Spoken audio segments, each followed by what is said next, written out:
A very warm welcome to you all in my YouTube channel DPS Tutorial Classes. This is Divya and you are at the right place if you want to know about the physics of class 10th. If you like this video then please hit the bell icon and subscribe to my YouTube channel. Third chapter हम लोग prism के बारे में study कर रहे थे और last की क्लासेस में हमने प्रिज्म के बारे में जाना, रिफ्रैक्शन थ्रू अ प्रिज्म क्या होता है उसके बारे में जाना और हम लोग डिस्पर्शन ऑफ लाइट के बारे में स्टडी कर रहे थे। उसी टॉपिक को आज हम कंटिन्यू करते हैं। लास्ट की क्लासेस में ही हमने डिस्पर्शन ऑफ लाइट के बारे में देख लिया था। तो जो बेसिकली जो हमारी वाइट लाइट होती है जो अपने कॉन्स्टिट्यूएंट कलर्स में स्प्लिट आउट कर जाती है, इसी फिनोमेना को हम डिस्पर्शन ऑफ लाइट कहते हैं। ये हमारी प्रॉपर डिफिनीशन है। Dispersion of light, the phenomena of splitting of white light into its constituent colour is called as a dispersion of light. Basically ये कॉज क्यों होता है? क्योंकि लाइट रे हमारी जो होती है वो इस ग्लास प्रिज्म के थ्रू पास होती है, डेविएट करती है अपने पाथ से क्योंकि रेयर से डेंसर मीडियम में जा रही है, बेंड करती है बेस ऑफ द प्रिज्म के टुवर्ड्स में। उसके बाद जो हमारा ये बाहर निकलती है वो अपने कॉन्स्टिट्यूएंट 7 कलर्स में बाहर निकलती है। यही हमारा डिस्पर्शन ऑफ लाइट बेसिकली होता है।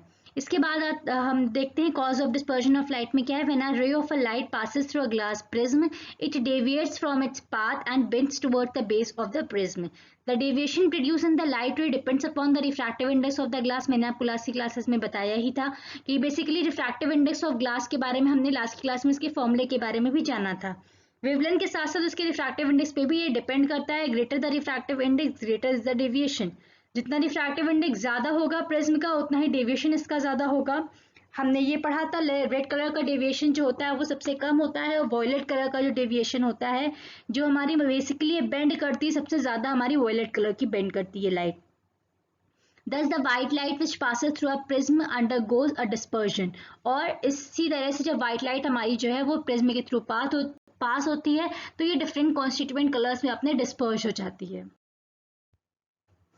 अब ये व्हाइट लाइट जो होती है बेसिकली हमारे इसमें 7 कलर्स होते हैं, विवग्योर होते हैं। मैंने आपको बताया ही था, violet, indigo, blue, green, yellow, orange and red. Wavelength violet की जो हमारी होती है वो सबसे कम होती है, 400 से 440 के रेंज में यहाँ पे इसमें दिया हुआ है इसकी वेवलेंथ, और ये बढ़ती रहती है। और रेड कलर की जो लाइट होती है उसकी जो वेवलेंथ हमारी होती है सबसे ज्यादा होती है। Frequency of the light of the violet colour is maximum and minimum for red colour. और जो फ्रीक्वेंसी होती है वो वेवलेंथ के हमारे इनवर्सली प्रोपोर्शनल होती है। वेवलेंथ ज्यादा है मींस इसकी वेवलेंथ कम है, जो वॉयलेट कलर की लाइट इसकी वेवलेंथ कम है मींस इसकी फ्रीक्वेंसी सबसे ज्यादा होगी। और रेड कलर की लाइट जो है इसकी वेवलेंथ हमारी सबसे ज्यादा होती है तो इसकी जो फ्रीक्वेंसी होती है वो हमारी सबसे कम होती है। The ray of a light of a violet colour is deviated maximum. जो वॉयलेट कलर की लाइट होती है इसका जो डेविएशन होता है वो सबसे ज्यादा होता है, रेड कलर की लाइट का हमारा सबसे कम होता है।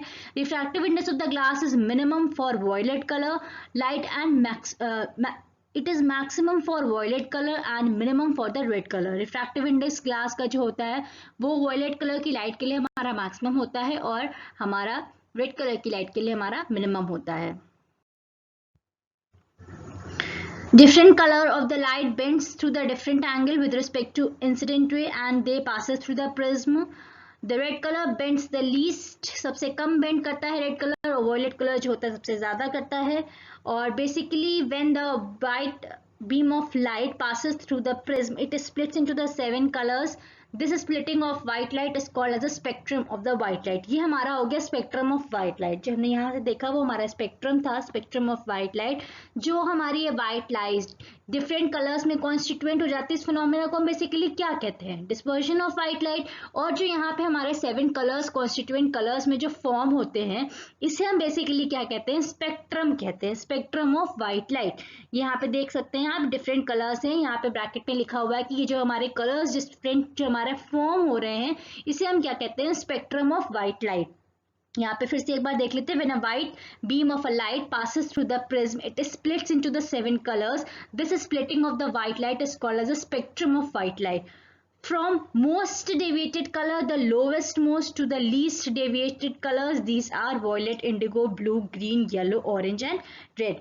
और इसमें जो हमारा वॉयलेट कलर का होता है इसमें सबसे ज़्यादा डेविएशन होता है, जैसा कि आप यहाँ देख सकते हैं इसमें लिखा हुआ है मैक्सिमम डेविएशन, और जो रेड कलर की लाइट होती है वो हमारा सबसे कम डेविएट करती है। तो अगर कोई स्पेक्ट्रम आपसे पूछे तो आप सिंपली ये कह सकते हो कि जो व्हाइट लाइट है डिफरेंट कॉन्स्टिट्यूएंट कलर्स में स्प्लिट करती है, उसके बाद जो ये ऑर्डर फॉर्म होता है इसी को हम कहते हैं स्पेक्ट्रम ऑफ व्हाइट लाइट। अब हमने डिस्पर्जन के बारे में जाना, स्पेक्ट्रम ऑफ व्हाइट लाइट क्या होता है इसके बारे में जाना। अब हम जानेंगे रिकॉम्बिनेशन ऑफ व्हाइट लाइट क्या होता है। अभी तक तो हमने पढ़ा कि व्हाइट लाइट है, हमने प्रिज्म के थ्रू उसको पास आउट कराया तो ये अपने कॉन्स्टिट्यूएंट 7 कलर्स में ब्रेकअप कर जाती है।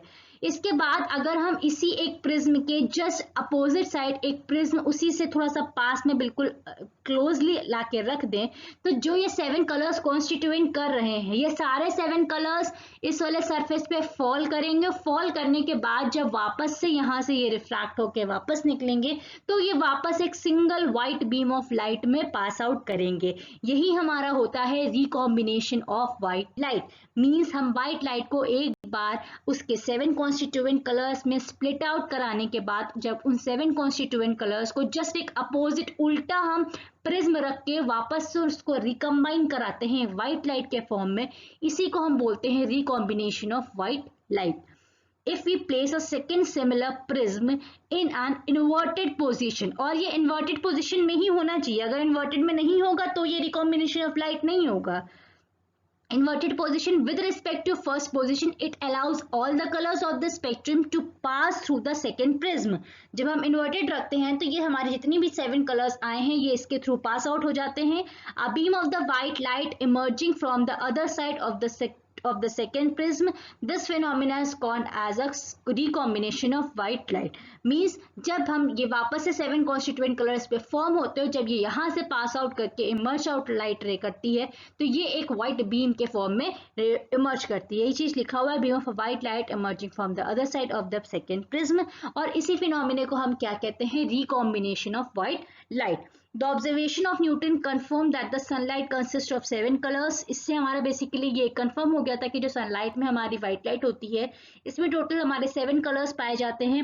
Any light that gives a spectrum similar to that of the sunlight is often referred to as a white light। और कोई भी ऐसी लाइट है जो कि ये 7 कलर का स्पेक्ट्रम फॉर्म आउट करती है तो उसे भी हम as a white light consider करते हैं। तो ये हमारा हो गया रिकॉम्बिनेशन ऑफ व्हाइट लाइट। अब इसी में एक हमारा नया टॉपिक आता है that is rainbow formation. Rainbow basically क्या होता है ये हम देखेंगे। When a sunlight appears after rain, जब पानी बरसता है, पानी शावर्स, रेन शावर्स होते हैं तो हम एक नेचुरल स्पेक्ट्रम ऑफ लाइट हम एक स्काई में देखते हैं जिसे हम कहते हैं रेनबो। जब when sun appears after the rain showers we see a natural spectrum of light in the sky, this is known as rainbow। A rainbow is caused by the dispersion of sunlight by tiny water droplets which are present in the atmosphere after the rain showers। अब पानी बरसता है तो obvious सी बात है कुछ rain showers जो होते हैं बेसिकली कुछ ड्रॉपलेट्स जो होते हैं वो हमारे एटमॉस्फेयर में प्रेजेंट होते हैं।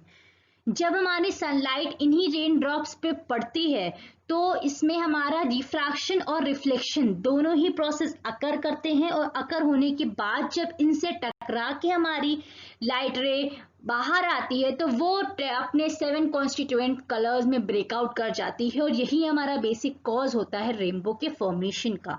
जैसा कि आप देख सकते हैं इस डायग्राम में, दोनों ही डायग्राम सिमिलर दिखाए गए हैं।